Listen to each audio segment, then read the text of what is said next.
So ito na nga, umira na naman yung kate ng bibig ko. Pero guys, gets niyo ba? Kasi hindi ko gets. Nakapag-move on na ba kayo? Kasi up until now, hindi pa din ako nakakapag-move on. Third, eviction night ng PBB collab last night. And Michael at Emilio got evicted. What? As in, sila pa yung malalakas sa social media ha. Sila yung lagi kong nababasa na para isusupport ka namin, isusupport namin kayo. Hindi namin hahayaan na lalabas kayo sa bahay ni Kuya. Magsistay pa kayo. Tapos, especially when it comes to Michael, parang from red flag to green flag, I'm starting to like, ano tawag ito, Michael, tapos si Emilio, parang good vibes lang lagi.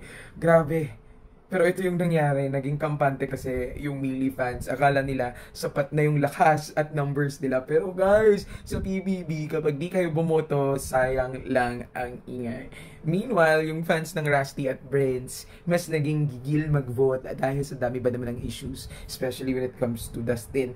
Number 1 sila kagabi, grabe. Parang ang nangyari, parang revenge voting vibes talaga. And si Ralph, grabe ha, third consecutive eviction na siyang nasisave. Sobrang lakas niya sa votings at super lucky pa ng kaduo niya. Moral of the story, social media noise is not equal to actual vote.